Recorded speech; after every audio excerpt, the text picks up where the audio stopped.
Hello, and welcome to the February Tech Mashup. And I was going to say, isn't it nice to have a warm, sunny day? But we've lost our sun.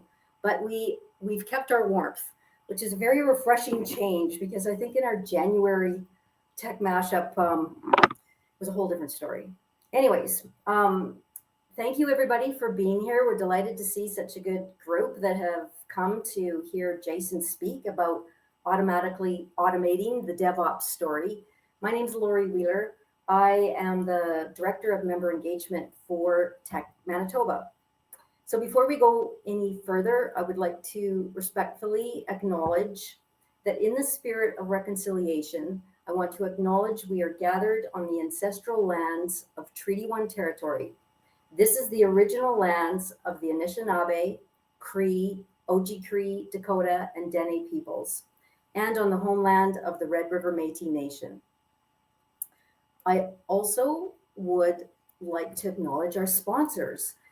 Tech Manitoba is a member-based organization, and right now we've been growing actually. We've been doing really well even throughout the pandemic in terms of bringing our members together and really creating a healthy tech community. We've just got a great group of members, and we now are almost at 200 member organizations, which represents almost 20,000 individuals between students and stakeholders and employees. It's terrific. And some of our members have stepped up and helped support this community through sponsorship. So without them, things like Tech Mashup would not be possible. So thank you to our friends at MITT, Manitoba Institute for Trades and Technology. Thanks, of course, to Ntt Data, who is our presenter today, and to Online Business Systems, who's actually presenting next month. And they've got a really interesting topic that they're going to speak about. So I just want to give you a quick little overview of Ntt Data. They've been a member of Tech Manitoba in different iterations for many, many years. And Ntt Data, a part of Ntt Group, is a trusted global innovator of IT and business services headquartered in Tokyo. Ntt Data helps clients transform through consulting, industry solutions, business processes, services. That's a little bit of she sells seashells. IT modernization and managed services. They enable clients and society to move confidently into the digital future. In support of its commitment to the long-term success of clients, Ntt Data combines global reach with local client attention to serve clients in over 50 countries. Ntt Data blends over 55 years of industry know-how and IT expertise to deliver the outcomes that clients need with the quality of service that they expect. And you can learn more. We've put in our chat the link to Ntt Data if you want to learn more.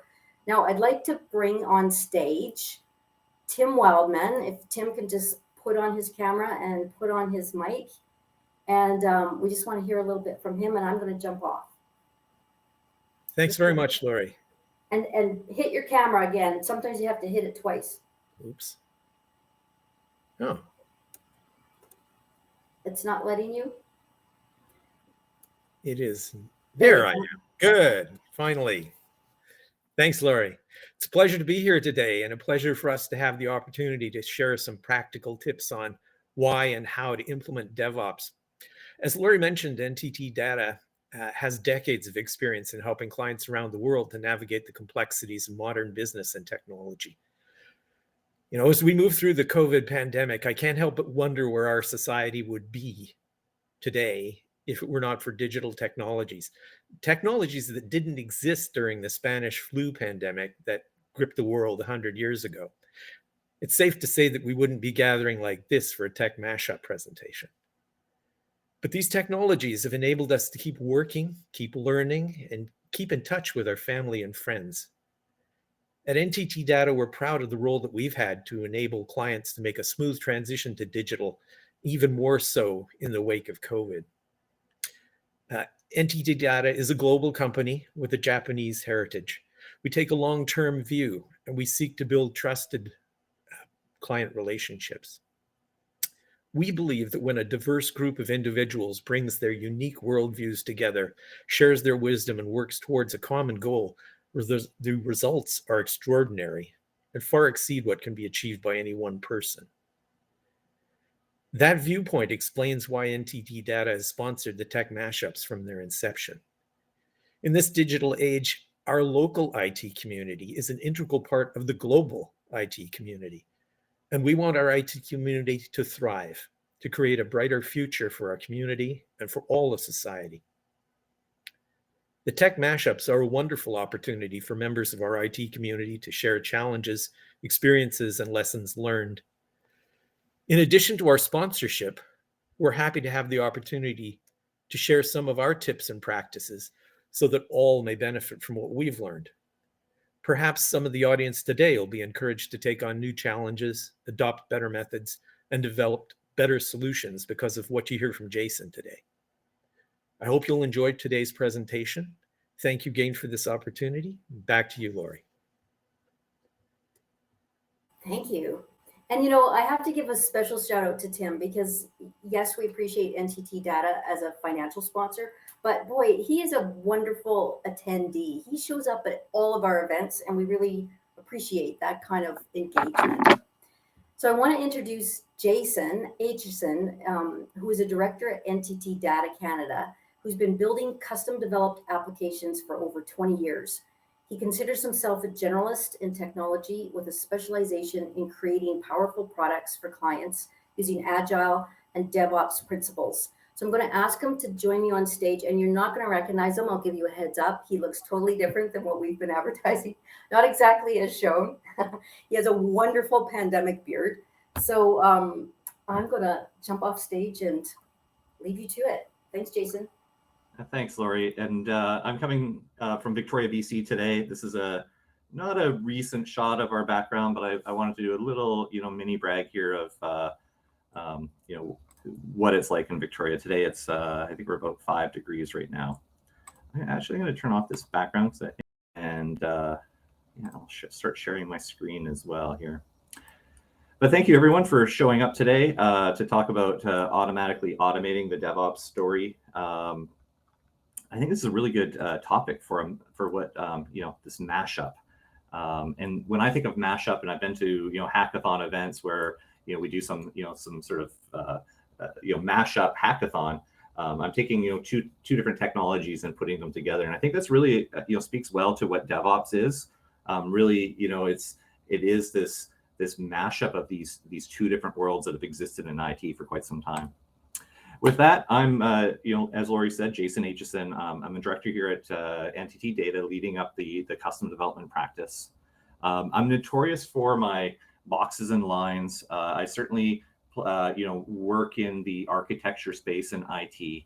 But, I come from, about 20 years of experience in IT, creating custom developed applications. The first few years of my career, I was, focused on operations, actually. I was MCSE, Microsoft Certified Systems Engineer, working on, Windows 2000 Server. I was looking at DBA certifications, networking certifications, and a variety of different op roles. And then I moved into custom development and started becoming, a .NET developer over the last, 15 years of my career. And I think that history gives me a really good perspective on DevOps, because I have a bit of, I dabbled in both of these worlds. And as I'm seeing, DevOps people emerge, we see this ops background and we see this development background, and the two sort of being mashed up together is really, a really good combination. What I want to do today is, help you with a bit of the definition on DevOps, and talk a bit about the history and how you can move your organization into a DevOps world. And then at the end, I'm going to do a bit of a technical demo as well. I love coming to these kind of events and seeing some, some technology. The DevOps definition, if you want to hear a new DevOps definition you've never heard before, just ask someone what DevOps means. It's everyone that I've asked, and I've been asking a few people in preparation for this event today, what DevOps is, and I have not gotten a consistent answer, to be honest. I think it means a lot of the things that are up here, but we're definitely always focused on the technology, right? The tools are up here, the cloud, the containerization, but it's a lot more than that. I feel like DevOps sometimes is can be described as philosophy, culture, and really, these worlds, being converged. I went looking out for some definitions. This is Amazon's definition that they have up on the web. And it's, they describe it as the combination of cultural philosophies, practices, and tools that increases an organization's ability to deliver applications and services at high velocity. What I dislike about this description here is the last part here, right? The speed enables organizations to better serve their customers and compete more effectively in the market. I think they do a good job at the beginning. The last part's a bit more competitive, right? It's showing that if you don't do DevOps, you're probably falling behind with your competitors that do. That might be true, but I don't think that's really the spirit of what DevOps actually is and what it can bring for your organization. Microsoft Azure, a compound of development and operations. DevOps is a union of people, processes, and technology to continually provide value to customers. I love this, right? Especially the people, processes, and technology, right? And technology is last there, but people and processes, that's really what we're talking about, is this compound of the dev team and the ops team. Wikipedia, a set of practices that combine software development and IT operations. Yes, it aims to shorten the system development lifecycle and provide continuous delivery with high software quality. And I love that, right? One of the things and outcomes I find with DevOps is higher quality software, right? We're doing things very frequently, and really trying to engineer quality into our code bases, right? Make these things very reproducible. And then a bit of a mention of Agile there too. I think it's also interesting because I feel like DevOps has some roots in the Agile world. So with that, I want to do a bit of a brief history of DevOps and software development, right? There's this quote out there on the internet: "Intelligence is the ability to adapt to change." We're not sure if Stephen Hawking actually said this, but if you look for quotes for him, this is something that he is attributed to, but no one can find the reference to. But I really like this saying, right?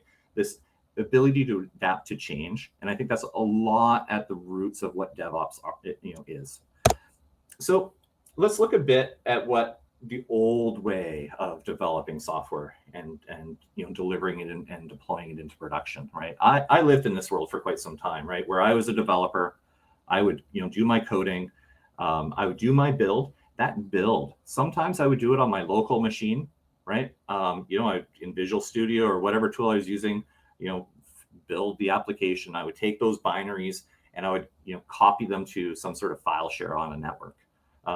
Later on, we got into build servers and they would do that build for us, but usually the output was into this folder. I would then, walk over sometimes to the QA team and I would say, "Hey folks, there's a new build. Can you guys test this for me?" They would do their testing. They may walk back over to my desk because they're, in another part of the building, and they may phone me, they may email me and say, "Hey Jason, I found a problem in your code." And I would do a fix and push it back up onto that file share. When they finally approved that software, and usually it was the first time they tested it, right? I never had bugs in my code. They would let the release manager know. And what they would do usually is copy that binary to another file share that the developers didn't have access to. And now the release team, it has that code. They would schedule a release date, probably a few weeks from now. They would talk to the change control board, get approval for this release, and then they would release it. Usually at a midnight event, right? Usually late at night, during some sort of change window. And then we have the operate people there. These are the sysadmins of these systems. And being in that world for a bit, they typically didn't know about all of the deliveries. They knew some change windows were occurring, but they would get a call at 1 a.m. and say, "Hey, this deployment failed. We need to restart the server." They need to get involved. And what's really, a really manual sort of process, lots of handoffs. And we talk about these walls. It's, the developers are really throwing it over the wall. The testers are really throwing it all over the wall. Not a lot of, synergy between the groups. The new way of developing code. We're putting all these team members together now. They're a single team. They're all working together to, code this application, build it, test it, release it, and operate it. We're seeing this convergence of this team. I worked with a team once, a development team, and they had this banner up on their wall, and it said "all together from the start." And I really like that principle that they had. And what it really meant was that they want the full team involved in the process from the start. In that old method, the developers, they weren't even the first ones to be involved. You'd have BAs that are capturing requirements. They would pass on those requirements to you. And as that process went through, different timelines of different teams were involved. What we're doing now with software development is we're including everyone right from the beginning. The moment the team starts is when we start capturing requirements, and we have everyone involved providing input. Is there a better way of doing this? Let's find that out and engineer that up front. And what we're finding with these teams and what we're desiring, and when I'm building teams, I'm looking for this they call it the T-shaped team, right? And I'm looking for people that have a broad cross-discipline with deep technical specialty, right, in their functional area. And so this might be, like if I'm a software developer, I have deep expertise in development, but I also have experience in database design, UX, software development, testing, DevOps, site reliability, engineering, and this list of disciplines is very wide. I have a small selection of them up here, but this is what we're looking for, I think, in these modern teams now, are people that are, can go quite deep in their specialty, but can also go across, right? I like team people, developers that know DevOps, right? If the developers certainly can contribute to that pipeline, and the UX people now are also involved. Maybe they don't know how to code, but they know the outputs of it, right? They know the constraints. My UX designers, they know what Angular material is. They know of these design components that we can use. So they're not designing UXs that can't be used. And so I think this is a really good thing to show for DevOps, because even DevOps, right, they have to know what software development and testing and database design is, right? So we have this really good mix of team and a lot of overlap between everyone. Other things that have happened in the last I would say 15 years of software development is the introduction of microservices. This really helped our deployment life cycles. We used to have these monolithic applications. They're on the left side here, single large applications, all the components talking to them each other within the same server. This database that was incredibly large. I worked with a database system once that was called It was the database, and the schema name was and it had, I think it was like 1,000 tables in the system, right? We're moving away from that. We're going into these microservice applications, smaller databases, smaller services. And what's really good about them is easier to change, right? Before, with the monolithic app, we were very reluctant to do any change, right? But this is why we did 6-month, 1-year rolling, change windows with a lot of governance. Is we were very, almost some paralysis on introducing any change and the effects of it. We introduce a new module, well, we have to do a lot of regression testing. Nowadays, with microservices, as long as that microservice is obeying the contract that it has in place with other systems, you can instrument a lot of change in that service, right? You could do daily updates in that service, hourly updates in that service, as long as you're obeying those rules and you're testing inside of it and ensuring that the outputs are the same, right? You can ensure there's a high quality of the application and you're not interrupting anyone else. And so microservices certainly enabled, I would say, this DevOps world. We also have the 12-factor app, right? And this was done by Heroku I think about like 6 or 7 years ago. They came up with these 12 principles, and they really sort of enabled and given some guidelines on how we should be building applications. Okay, and I know that the top level topics here, but like build, release, and run, really important, right? This is about the separation of our build processes, our release processes, and our operation, our ability to run these applications. Logs down at the bottom there is the treating logs as a streaming data source, right? We used to log all of our data to log files, and we, with the proliferation of containers and virtual machines now, log management was a hard thing to overcome. Now we're treating it as like a data stream, right? We're storing these things in these massive time series databases, and so we've enabled a lot of better processes. But a lot of this management is treating our applications and how they run as an application as well, right? We're introducing infrastructure as code through this thing. That's what the The config down at the bottom is there, is separating all of the config. This one speaks large to me because in that that old way that we used to develop software, right, with those different processes, one of the things that happened quite frequently was the the developer saying, well, it works on my machine. And I was guilty of that as well as a developer. The code would work on my machine. I'd move it to the test server and it didn't run. Often it was dependencies, right? And we have that at the top there, managing our dependencies. Often it was configuration of our environment variables. It could even be the way we built the software and the target architecture that we did our build process against. So a lot of this here is defining how we're building these applications in a more structured way with some good principles, and they all relate to DevOps.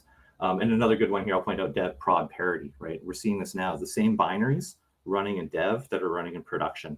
This used to be unheard of. We used to do dev builds. That's what we called them. Here's a dev build. I have all my debugging turned on. I can attach my processor to it. And nowadays it's more this container that I'm running in dev, and it's the same image that's running in production. I couldn't talk about DevOps and the history of DevOps without bringing up Jenkins, right? And what's funny about Jenkins is, I talked a little bit about monolithic applications. I think Jenkins is that monolithic build server, right? It's we throw a lot of hardware at Jenkins servers. It's one of the most CPU consuming processes and computer IT that we have in our environment. It's running builds all the time, especially if you're using it, in more of a micro nature, right, with commits and things like that, or they're triggering it. But what was really good about Jenkins is it started doing some separation. You can see this in this classic dashboard view, right? We all love this Jenkins view that we go here and we see the green and the red. And this screenshot here shows that build, test, functional tests, the load and security tests are all separate. And then there's an approval event. And usually that would be your manager or some sort of executive would go into Jenkins and approve the deploy. They see it's all green and the tests have done well. And then Jenkins would even instrument that deployment to production. Right. And so really good. Jenkins is a good step, I think, and still in use today, certainly. I'm very excited about Jenkins X, which is a more of a cloud native look at and microservices based kind of approach to our build processes that we run here. But we wouldn't be here without Jenkins, certainly. And then what happened? Yes, I call it a technology explosion. One of the things I like to say to developers today is, if you look at the history of software development, this is the best it's ever been, right? We have an amazing selection of tools that are out there. A lot of them are open source, and what this means, they're freely available. We're running Visual Studio Code, for example, for most of our modern development. This is a free tool. Anyone can download it. It's open source. It's used in Electron, which makes it cross platform. So if you're running a Mac or if you're running Windows, your experience on that is going to be the same. And so there's all of these tools that are sort of converged. And it's really an exciting time to be a developer right now, especially in DevOps, right? There's almost daily, there's new tools coming out. And I don't want to focus too much on technology and the tools, but it's certainly an enabler. And with all this exciting stuff happening, and a lot of the separation of these processes, it's really quite cool. And I want to show a bit. This is the cloud native landscape. I'm not sure if you've seen this diagram before. It's a really interactive website, landscape.cncf.io. And what it shows is a lot of their partner applications, and typically with open source software, and they've laid them all out, right? You can see all of these tools now in sort of their categories, and really, many of these are DevOps focused, certainly. You've up the top in the middle there, you've got continuous integration and delivery, and you're seeing some of the really cool software that's coming out, like Argo CD, that we're really excited about now. We'll see Tecton in there, and Jenkins. I see Jenkins little butler in there as well. Circle CI. So there's a lot of these tools that are out there, really accessible, and this is a really good landscape to take a look and review. What kind of technology is out there right now, and a good way of keeping yourself current and seeing where there's some cool tools that are emerging in sort of areas that you're interested in. If you're looking at new databases, top left there's a variety that I haven't heard of and explored, but it's a good place to find these things. And again, right, this proliferation of tools is incredibly exciting. And then the last thing I want to bring up here is Agile and DevOps. I talked to a coworker yesterday, and he called that, and his quote to me was that Agile is a force multiplier to DevOps. I like to think of Agile and DevOps as like peanut butter and jelly. They go together really well. And the reason that they match so well is because you've got this, these sprint cycles, right? And a lot of teams are operating on a 2-week sprint. And at the end of those 2 weeks, they're releasing their software, right? You don't want to be doing that manually at Friday night at midnight, right? Every 2 weeks. You want to automate this stuff. You want to ensure that your team can release this code frequent and often without any pain. And without DevOps, I think this Agile kind of comes grinding to a halt. Certainly, if you're using more traditional project methodologies, waterfall or what have you, DevOps can still play a part. Definitely, I'm not saying it can't, but really, Agile certainly adds and accelerates DevOps adoption in your organization. So out of the history of DevOps here, I want to bring up the State of DevOps report. This was done by Puppet, who's a really great sort of infrastructure as code tool in DevOps. This report came out in December, and it's got some really cool tidbits. So I just want to highlight a few things to show you. This is how in this report they broke down organizations' maturity, right? They broke their maturity down into low, mid, and high.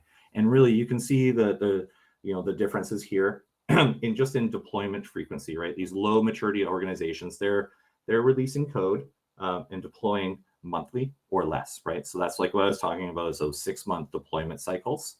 And then we have the high, right? On demand, whenever we want.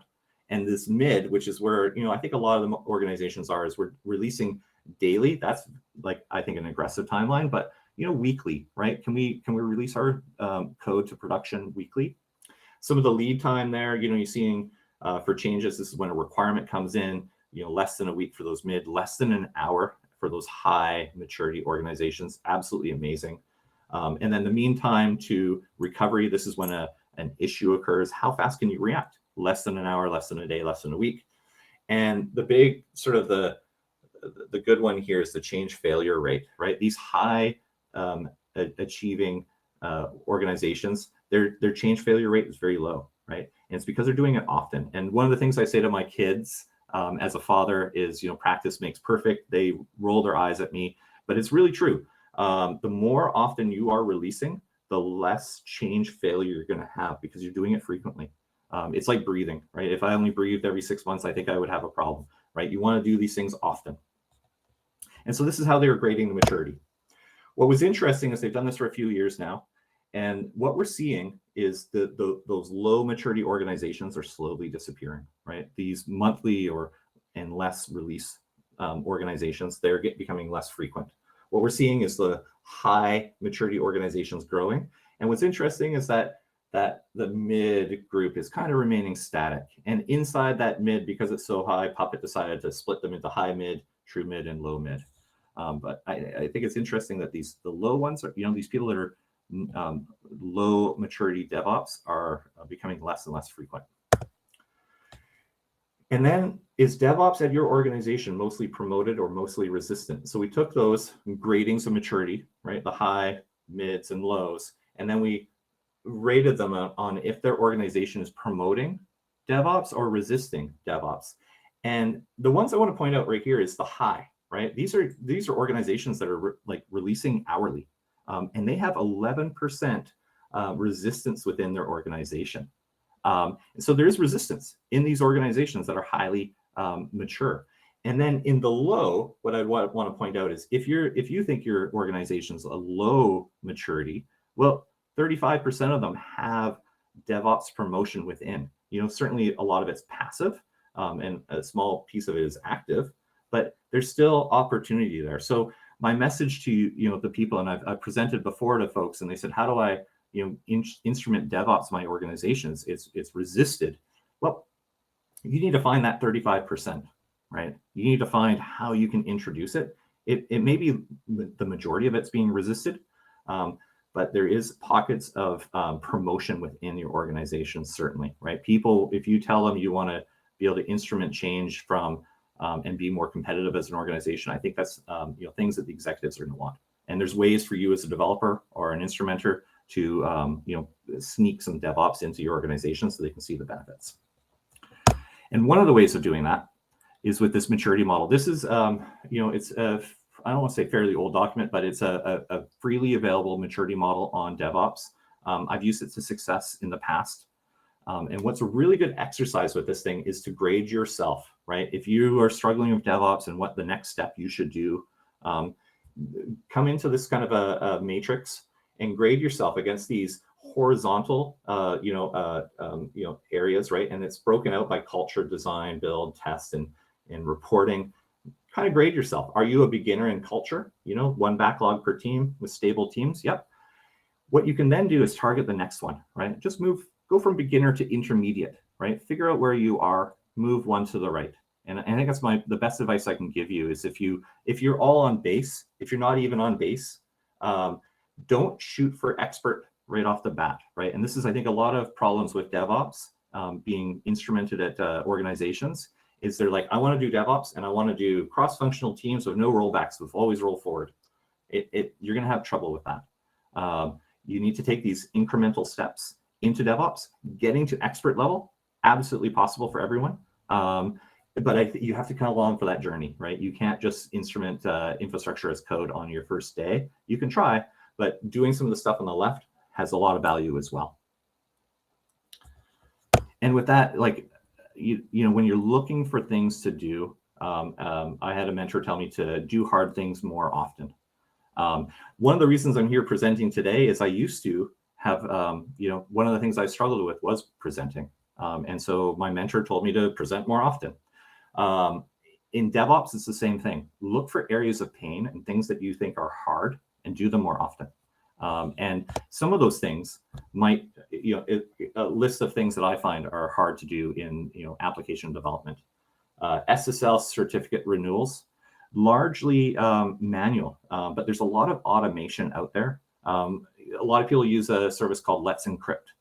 It has APIs. There are third-party packages and open source software now that you can use to instrument that, right? To automate all of your certificate renewals. No longer do you have to have like a list of when does every one of all my certificates expire, because they expire sometimes yearly, and you have to kick off a process to renew that. I've seen a lot of organizations spend a lot of time on this whole process when it's very easy to automate it, so you never have to touch it again. Testing, certainly, we're seeing a lot of unit tests. We're seeing a lot of functional tests, like with Selenium, things like this. Invest in testing, make that a lot easier for yourself. Deployments are always going to be hard. See how you can deploy. If you're looking for first steps, how do I deploy automatically to my local dev environment? How do I go from running my code to or developing my code to running my code on my local laptop? How can I do vulnerability scans, right? Maybe I need to do a ZAP scan, some sort of dependency scan.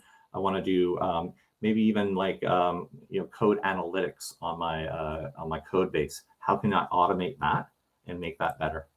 Scaling, certainly always an issue. I've seen a lot of organizations plan their scaling with, they look at their volume of traffic that they get throughout the year. They figure out what that high watermark is, and they plan their infrastructure for that high watermark.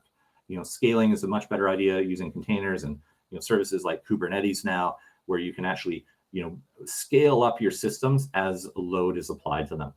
Very difficult thing to do, but a lot of great payoffs, and especially around optimizing your costs and optimizing your labor in standing up these servers. I have communication here, and so I'm getting away from technology a bit here. Communication sometimes is hard, right? Talking to people is hard. I love the technology that we've had, especially how Tim was mentioning it today with COVID. A lot of digital tools out here now. We've got Slack, we've got Teams, we've got Zoom. We're using Remo today. Use these tools. Use them within your tool, within your team. They will listen and interact with each other through these tools. I even put the outputs of my build process and DevOps processes into Slack, right? When I see an alert go off, like let's say a pod or a container in my environment, a server is having memory issues, I put that into a Slack message, right? I'm centralizing all of my alerts so people can see when a Jira ticket is opened. I have Slack integration with Jira. So now I'm pinging the developers when, a task is assigned to them, or, doing that. Open up communication and do it through, DevOps processes. Audits. Everyone hates audits, but, you can automate them, right? And really satisfy those, internal audit groups you might have. And then lastly, like deployments in the middle of the day, always the hard thing to do. We've historically always had these change outages late at night. And so I want to, really enable that and let people do these deployments during the day. Figure out what you have to do, right? Does your application have to be aware of that update? Can it refresh when that deployment happens during the day? These are really good things to tackle and do more often. Really automate all the things.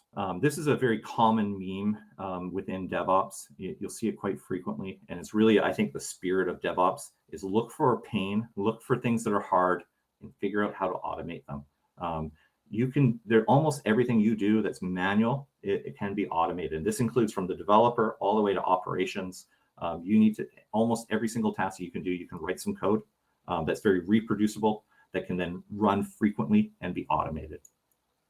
And my last slide here today is the ease of access that I see in DevOps.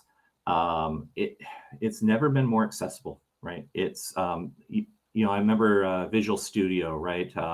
When I was a developer, it cost thousands of dollars, right? And now VS Code is open source and free. I can use Heroku on a developer profile, which is a cloud hosted environment. I can use that for free. Docker for open source projects is free. Code Climate, a really good code static analyzer, free for open source projects. GitHub for personal, and open source projects, free. Even for private repositories, free. And so I'm going to show you a bunch of some of this technology today in a bit of a demo.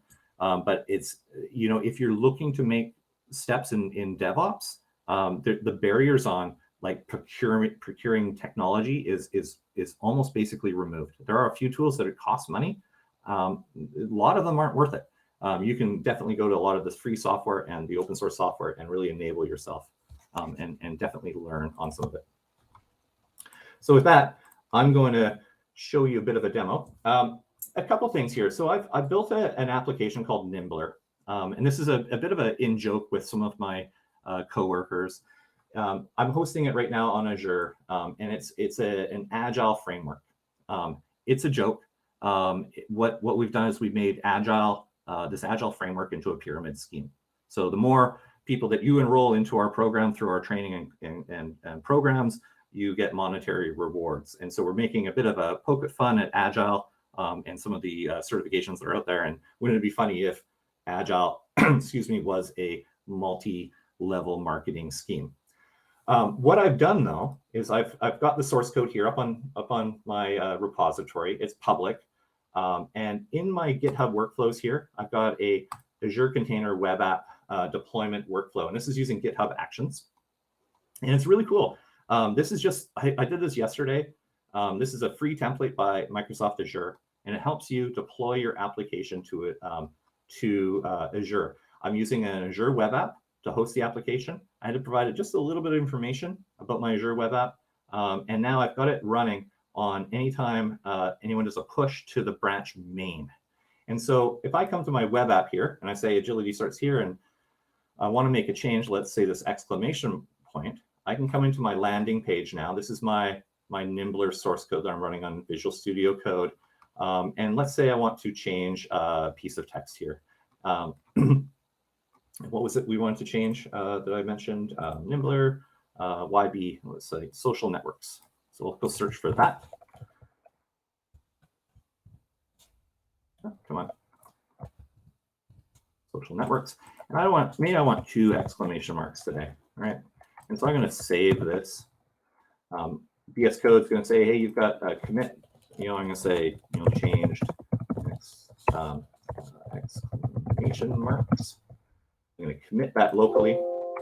I'm working my dev branch right now, and so I'm going to do a Git Push. What this is going to do is push my source code up onto my GitHub repository. I can now go to my GitHub repository. And dev has had recent pushes less than a minute ago. I'm going to do a compare and pull request. And I'm going to say, yeah, this, I could leave some description, and I'm going to create a pull request. What's really cool here is now a developer could come in, maybe not myself, see what files have changed, right? Oh, added that exclamation mark. Perfect.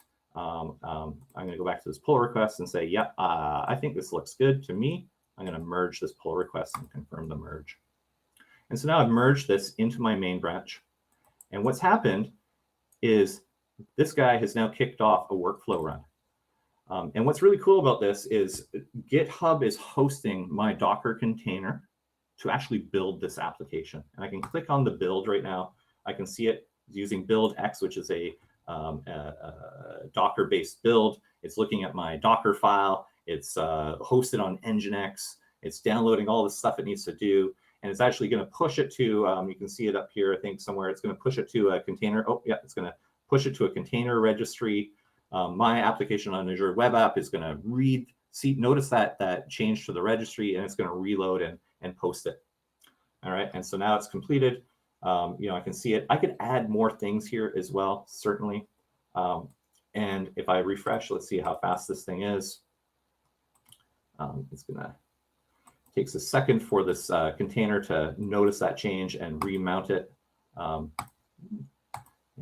always the demos. I created the demo gods.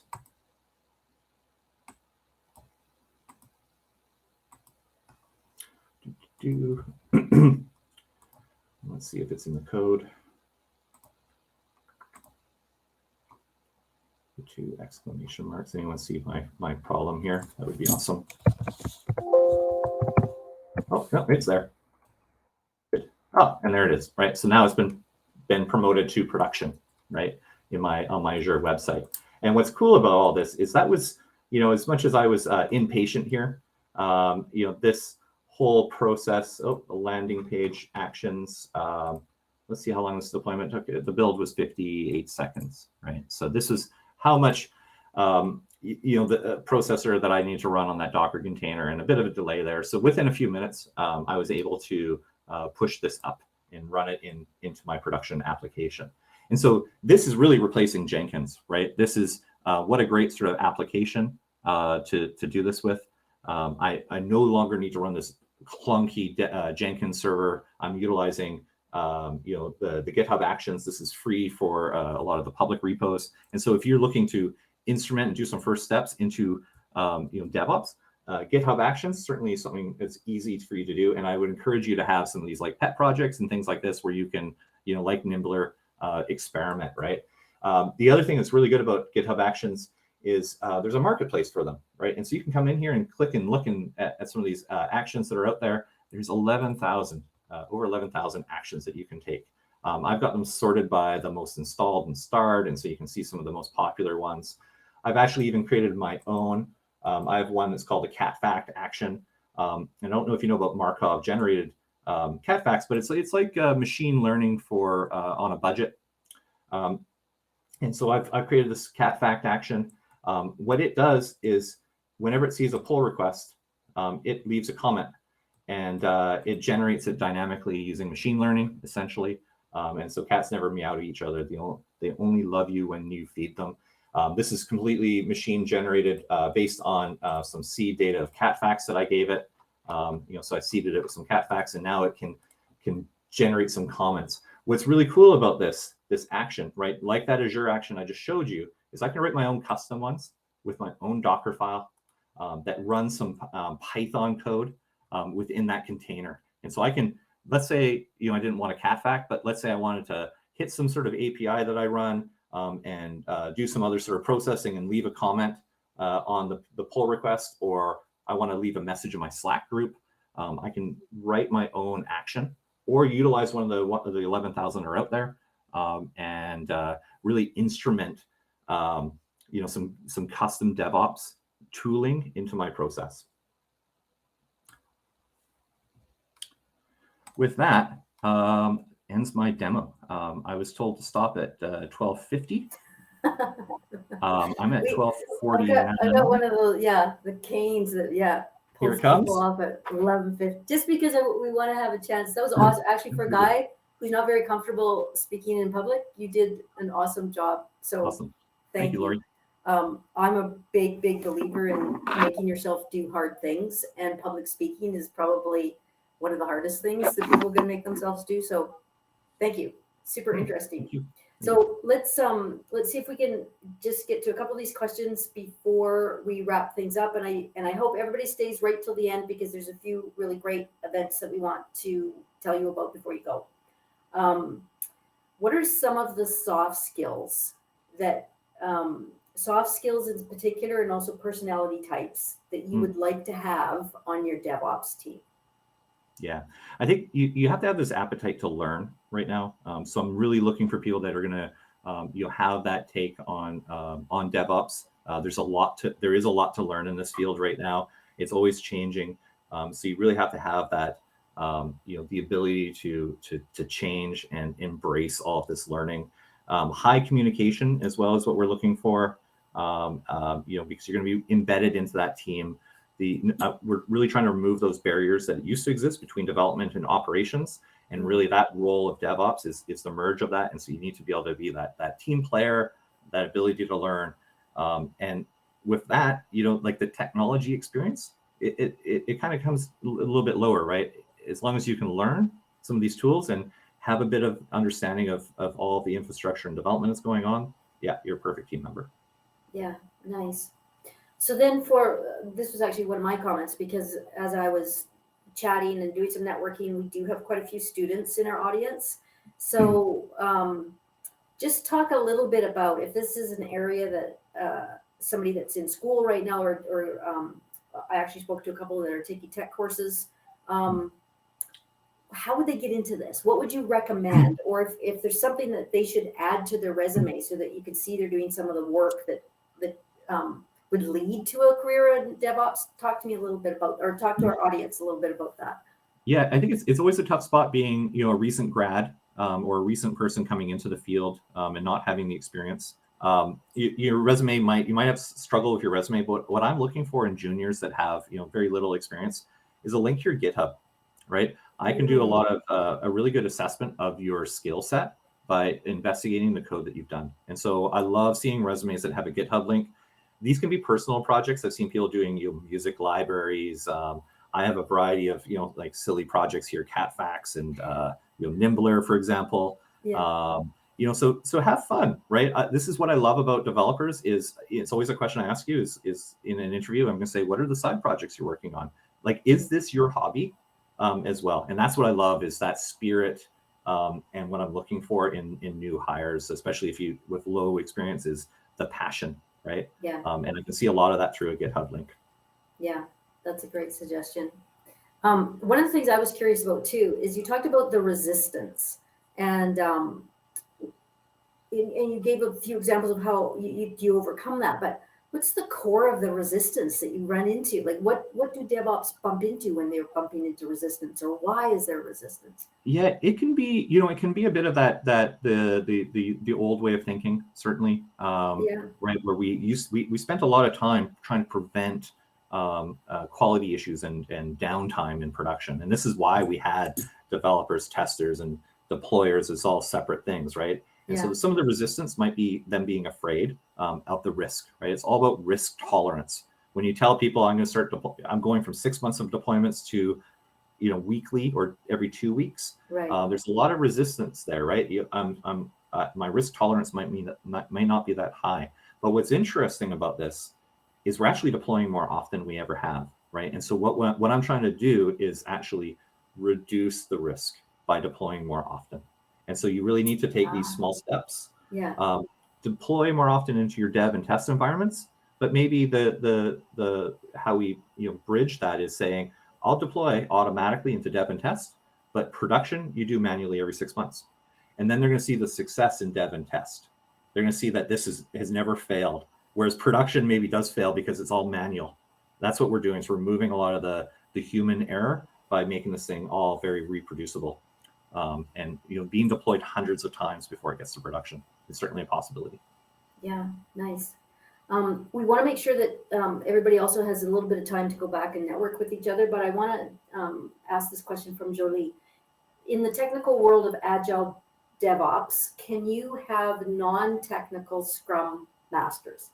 Oh yeah, awesome question. I think the answer is mixed. I think I love all Scrum Masters, definitely.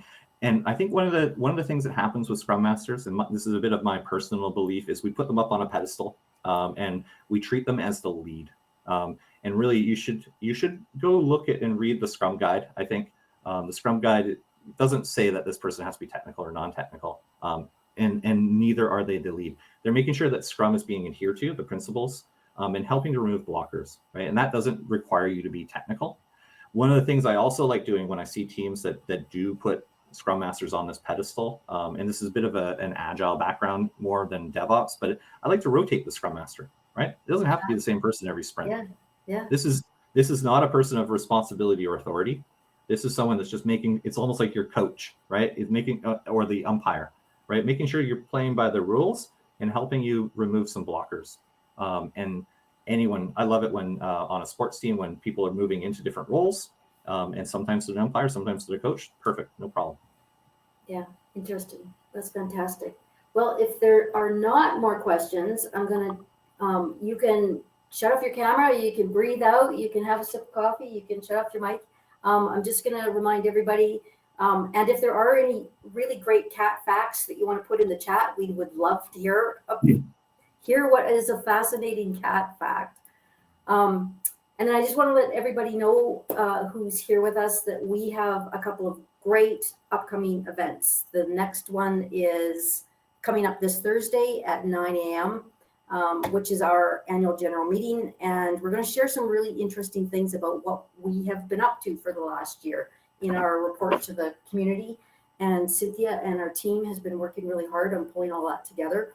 But it's followed immediately. AGM, it's like AGM itself, the little business portion, isn't it that fascinating? What we've been up to is pretty impressive, if I do say so myself, for a little team. But what's going to be really interesting is we've brought the founders from Skip the Dishes to tell us some things you've never heard before about failures and successes. And they're going to talk about creating billion-dollar opportunities in the prairies. That's Thursday at 9 a.m. Registration is in the link. And the next tech mashup, like I mentioned really briefly at the beginning, is our friends at Online Business Systems about how to do everything, the guide to dual track agile product delivery. We'll explore how to effectively incorporate innovation, user experience, and architecture into your product delivery cycles. So that one's going to be awesome. That's second Tuesday of every month, same time, same place. And then Tech Manitoba, North Forge, and New Media Manitoba have collaborated on a really great initiative, which is the Manitoba Women in Tech Meetup. We have nearly 600 members, which is really fabulous. And Mary Lobson is going to be speaking on From Startup to Scale Up, a female tech founder's journey. And Mary is really doing amazing things. She's actually making our communities much safer with an app that makes it easy to report sexual assaults.